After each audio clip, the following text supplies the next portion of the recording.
le fils de la présidente du Conseil ou de la Cour constitutionnelle, le beau-frère du frère de Madame Tebboune, l'épouse du chef de l'État, ainsi qu'un conseiller important au niveau du palais présidentiel d'Al-Mouradia, à savoir le siège de la présidence de la République en Algérie. Ces trois personnages ont joué, chacun à leur tour, un rôle prépondérant dans le scandale ou l'un des scandales les plus sombres de ces 5 dernières années, à savoir la triste et sinistre affaire de la mafia des cigarettes.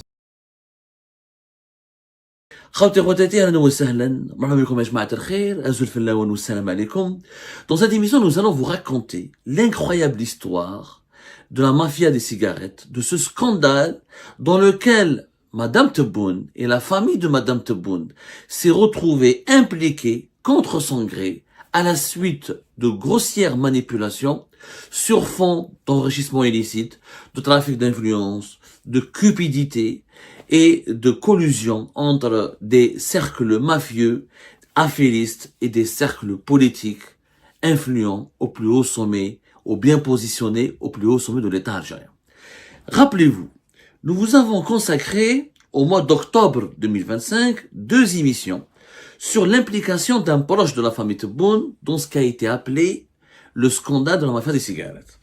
La première émission, elle date du 18 octobre 2025, intitulée « Le beau-frère du président Tebboune serait impliqué dans le dossier de la mafia des cigarettes ». À l'époque, on était en train d'enquêter sur des informations lapidaires que nous avons eu énormément de difficultés à les confirmer, à les obtenir, puisqu'à l'époque, nous avions obtenu le nom de quelqu'un qui s'appelle Bekkari Ali, qui était présenté par nos sources comme le beau-frère du président Abdelmajid Tebboune, et qui serait, à l'époque, on l'avait même présenté comme le mari de la sœur de l'épouse du président Abdelmajid Tebboune, qui a été impliqué et évoqué dans le sensible dossier de la mafia des cigarettes, qui est à l'origine de l'affaire Nasser Djen. Cependant, son nom aurait été rayé par enchantement dans la procédure enclenché par les autorités judiciaires pour enquêter sur ce dossier que les autorités algériennes tentent de le vider de sa substance. C'était le 18 octobre 2025. Quelques jours plus tard, nous avons approfondi nos investigations. Et le 21 octobre 2025, nous avons corrigé nos informations en présentant un premier mea culpa et en présentant toutes nos excuses à la suite des informations incomplètes et en partie infondées que nous avons présentées, puisqu'il s'agit d'une enquête que nous menions dans la plus grande difficulté sur un sujet très sensible, qui a été un dossier qui a été totalement étouffé et verrouillé par les services de sécurité et les autorités judiciaires. Finalement, le 21 octobre 2025, on a révélé que Ali Bekkari était effectivement un homme d'affaires originaire d'Adrar, qui s'est récemment installé à Alger, qui est bel et bien impliqué dans le dossier de la mafia des cigarettes, mais il n'est pas le mari de la sœur de Madame Tebboune. Il est plus exactement le beau-frère du frère de Madame Tebboune. Madame Tebboune, elle a un frère, son beau-frère, c'est-à-dire qu'il est marié à la sœur de sa femme, qui s'appelle Ali Bekkari. Ali Bekkari, c'est un homme d'affaires originaire de Adrar, qui a obtenu le registre, les autorisations nécessaires pour bénéficier de l'immense opportunité de travailler comme grossiste et revendeur et distributeur de cigarettes de la marque Stein, des marques de cigarettes fabriquées par la Stein, la fameuse société algéro-émirati des tabacs, de fabrication des tabacs. Ali Bekkari était auparavant un concessionnaire automobile établi à Adrar. Il est monté à Alger, paradoxalement, dès l'arrivée avec 2-3 années après l'arrivée au pouvoir d'Abdelmajid Tebboune et de sa famille, donc l'installation du clan Tebboune. Il se lance dans des conditions qui n'ont jamais été racontées, ni révélées, ni déterminées dans le commerce de gros des cigarettes avec la fameuse Time dont nous avons évoqué et dont nous avons parlé dans plusieurs de nos investigations. Nous avons poursuivi notre enquête pendant plusieurs semaines, voire plusieurs mois. Ali Bekkari a été emprisonné à la prison de Kolia. le beau-frère du frère de Madame Tebboune a été bel et bien emprisonné. C'est l'information que nous avions colligée, alors que quelques jours auparavant, on avait dit qu'il a été protégé. Non, il n'avait pas été protégé, il a été incarcéré et placé en détention à la prison de Koléa. L'affaire de la mafia des cigarettes, il y a un blackout général en Algérie. Aucun média en place n'est autorisé à en parler, aucune source n'est autorisée à en parler publiquement, et aucune source officielle n'est autorisée à faire le mode de commentaire sur cette affaire. Pourquoi? Parce qu'elle implique des personnalités hautement placées au plus haut sommet de l'État algérien, et parce qu'elle implique surtout 3 personnages puissants, un membre de la famille de Madame Tebboune, un membre de la présidente de la République qui est conseiller et le fils de la présidente de du Conseil constitutionnel, de la Cour constitutionnelle, Madame Aslaoui. Alors, nos investigations nous ont permis de déterminer exactement le fil de l'histoire. Qu'est-ce qui s'est passé exactement? Qui est impliqué? Qui a fait quoi? Et quelles sont les connexions qui ont été établies pour arriver à pour déboucher sur ce scandale? La mafia des cigarettes est un dossier qui est lié à l'affaire Nasser Djen. Nasser Djen, dès qu'elle a été relevée de ses fonctions à la fin du mois de mai 2025, dès qu'elle a commencé par la suite à être inquiétée par la voie judiciaire, notamment par le niveau tribunal militaire de Blida, au cours du mois de juillet 2025, ensuite à son évasion spectaculaire à la mi-septembre 2025, ont déclenché le scandale Nasser Djen. Pour faire tomber Nasser Djen, il fallait que la justice militaire dispose de dossiers accablants contre lui. Il fallait qu'il y ait des dossiers accablants contre lui pour justifier son placement en détention. Nasser Djen, effectivement, est l'homme qui a dirigé le dossier du tabac en Algérie. De 2022 à 2025, quand il était à la tête de la Kazan Antar, ensuite quand il était devenu patron de la DGSI algérienne, le service secret, le service de l'enseignement intérieur, c'était lui qui a enquêté sur Last Time, Abdelmajid Tebboune avait demandé à la DGSI algérienne et à tous les services de sécurité, il y avait 2 services de sécurité qui ont enquêté sur Last Time. Il y avait la DGSN, à travers l'organe central de lutte contre le crime organisé de Saoula, et la DGSI, la Direction Générale de la Sécurité Intérieure, à travers la Kazan Antar. Abdelmajid Tebboune, dès 2022-2023, il demande à ses services de sécurité de préparer un dossier fouillé et de déterminer et de détecter toutes les anomalies, toutes les dérives, tous les déravages et toutes les bêtises, éventuellement les scandales dans lesquels on pourrait impliquer la Time, parce qu'Abdelmajid Tebboune voulait éjecter les investisseurs émiratis de sa société très prospère, dont nous avons déjà parlé dans une émission précédente, notamment celle que nous avons consacrée pour explorer ces chiffres fous à travers la machine Afrique qui est cette société. Je rappelle que la Time, c'est 3,2 milliards de dollars de vente, c'est plus de 1,2 milliard de chiffre d'affaires, c'est plus de 1,7 milliard de dollars d'impôts et de taxes payés à l'État algérien. C'est une immense machine d'Afrique. C'est une des sociétés les plus prospères, pour ne pas dire la deuxième société la plus prospère du pays, juste après son attaque. Alors, faut savoir, la Time, rien que pour les dividendes, les bénéfices qu'elle verse à son actionnaire algérien, qui représente l'État algérien dans l'affaire qui est la Time, le groupe Madar lui verse l'équivalent de plus de 110 à 100 millions de dollars par an. Donc, il y a beaucoup d'argent. Nasser Djen était en contact avec Zahir Khellaf, l'ancien directeur général de la Time, qui a été emprisonné, qui a été limogé et qui a été emprisonné au mois d'octobre 2025. Mais comment Nasser Djen et Zahir Khellaf sont tombés en disgrâce et comment les services de sécurité ont commencé à détecter, à repérer ou à comprendre le fonctionnement opaque de la mafia des cigarettes. Tout a commencé, le scandale a commencé à travers un homme. L'homme par qui le scandale est arrivé, c'est un homme qui s'appelle Yaqub Mohammed. Yaqub Mohammed, c'est qui? Yaqub Mohammed, c'était l'ami intime et le partenaire et collaborateur de Zahir Khellaf, qui était le patron de la Stein, de la société algéro-émiratide de fabrication des tabacs et qui détient, je rappelle, l'exclusivité de la fabrication de Marlboro, LM et de plus d'une 25 marques internationales de 3 géants mondiaux, Philip Morris, Japan Tobacco, Imperial Brands. Nous avons déjà évoqué cette information dans nos précédentes enquêtes. Yaqub Mohammed, il avait une société qui s'appelle TPM Yaqub. TPM Yaqub, Zahir Khellaf, a donné à son ami Yaqub Mohammed et à sa société TPM Yaqub pendant plusieurs années la gestion d'un marché très juteux. qui est le marché de de la récupération et du transport des déchets tabagiques. C'est-à-dire, il avait des clarks, il avait des engins, etc. Il devait juste débarrasser la Stein de ces déchets tabagiques. La Stein, donc, elle a sous-traité avec TPM Yacoub, appartenant à ce Yacoub Mohamed, pour gérer l'évacuation de ces déchets. Grâce à ce business très juteux, puisque la Stein, premier fabricant de cigarettes en Algérie, 76 à 80% de part de marché, elle a beaucoup de déchets, et les déchets, il faut les traiter ou il faut les gérer, il faut les transporter, donc c'est un marché à plusieurs milliards. D'ailleurs, grâce à ce business, Yacoub Mohamed a accumulé, selon nos investigations, une fortune colossale.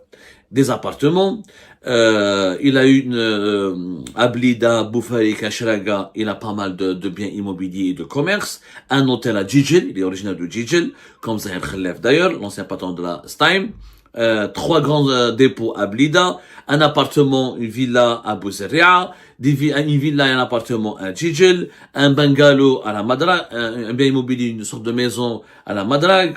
Et il a acheté d'ailleurs, il a aussi même travaillé comme grossiste, il était partenaire d'un grossiste, c'est-à-dire d'un gros grossiste qui revendait, qui distribuait les cigarettes de la marque Stein, les cigarettes des marques américaines fabriquées par la Stein, à l'est du pays au niveau de Constantine. Il a été, selon nos informations, il était impliqué dans un business où il rachetait, il revendait 2000 caisses de cigarettes. Il faut savoir qu'une caisse de cigarettes, dans le langage de l'industrie du tabac, une caisse c'est un carton. Et chaque carton, il y a une cinquantaine de cartouches de cigarettes.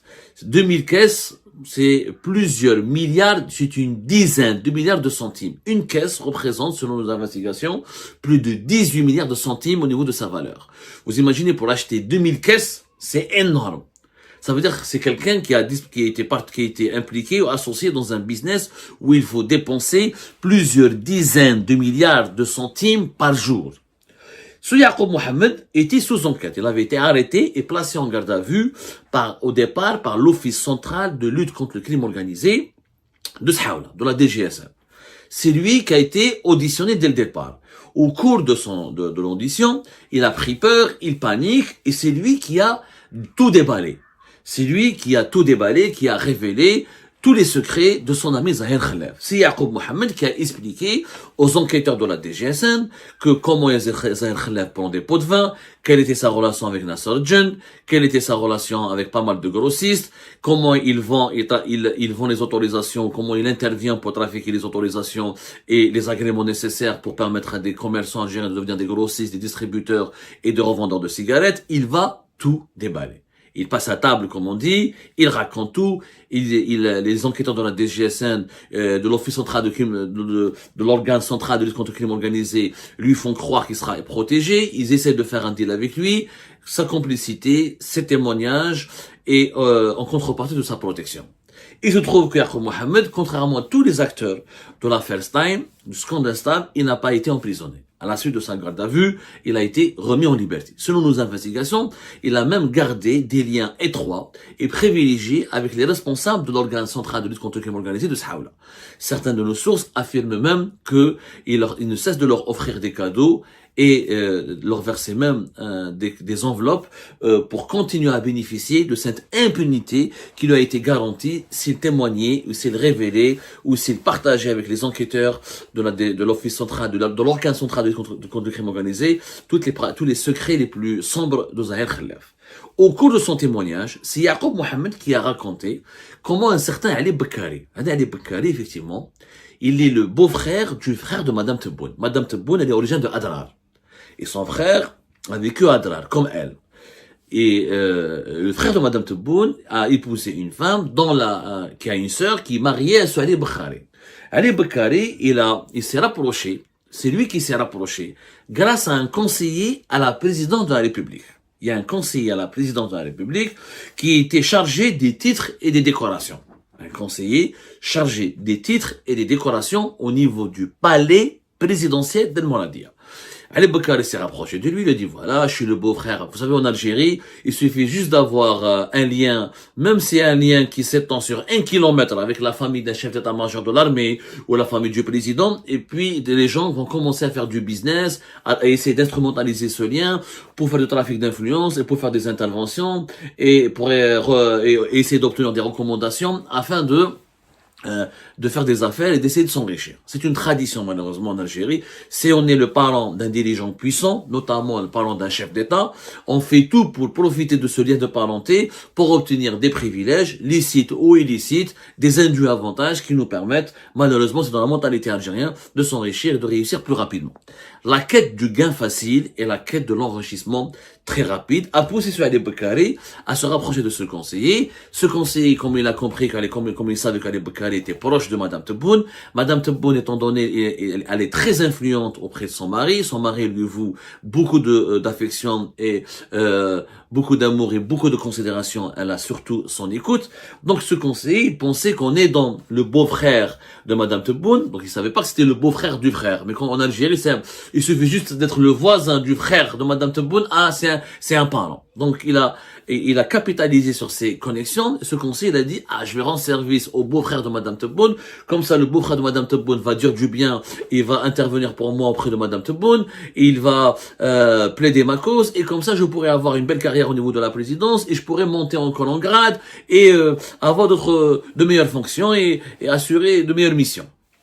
Donc ce conseiller, c'est lui qui va mettre Ali Bakari en contact avec Zahir Khalaf, en lui expliquant, voilà, que Ali Bakari est le beau-frère de Madame Tebboune, etc., ou la femme de Madame Tebboune. Alors là, Zahir Khalaf, il a explosé de joie. Lui qui dirigeait la Time et qui était dans une situation inconfortable, puisqu'il faisait l'objet d'enquêtes, il le sait très bien, d'investigations judiciaires poussées et d'investigations sécuritaires poussées depuis 2022, il était protégé, Zahir Khalaf, que par Nasser Jan. Il était proche de Nasser Jan, il était l'ami de Nasser Jan. L'ami de Nasser Jan jusqu'au dernier moment. Nasser Jan était l'un des protecteurs de Zahir Khalaf. Mais Zahir Khalaf, il a dit, l'affaire Ali Bakari permettra de m'approcher de Madame Tebboune et de se rapprocher du fils, des fils de Tebboune, et je pourrais ainsi essayer d'acheter le soutien ou la protection de la famille Tebboune et de gagner leur faveur, de gagner leur amitié, de tisser une alliance avec eux. Donc, Zahir Khalaf saute sur l'affaire et il donne Ali Bakari, le reçoit dans son bureau, en présence même de ce conseiller à la présidente de la République sur les investigations, chargé encore une fois des titres et des décorations. Au niveau de la direction générale de l'Astime, Ali Bakari, il obtient toutes les facilités pour acquérir, pour devenir un distributeur et un grossiste des cigarettes de l'Astime. Et ce business, comme il est juteux, la cigarette, ça se vend très très bien, c'est un marché de plus de 3 milliards de dollars. Les Algériens, c'est des grands fumeurs. Nous avons 13 à 14 millions de fumeurs en Algérie, dont au moins 7 millions de fumeurs invétérés. Donc, c'est un business en or. La cigarette, t'as même pas besoin de marketing.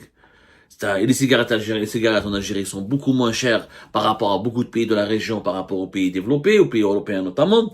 Donc, c'est une affaire en or. C'est la poule aux œufs d'or. La poule aux œufs d'or. Donc, Ali Bakari commence à travailler et s'enrichit. C'est comme ça que le beau-frère du frère de Madame Tebboune s'est retrouvé dans le business des cigarettes. En parallèle, il y avait un autre personnage puissant qui est le fils de Leila Aslaoui. Le fils de Leila Aslaoui, un certain Khalid Aslaoui. Je rappelle que Leila Aslaoui, elle est la présidente de la Cour constitutionnelle.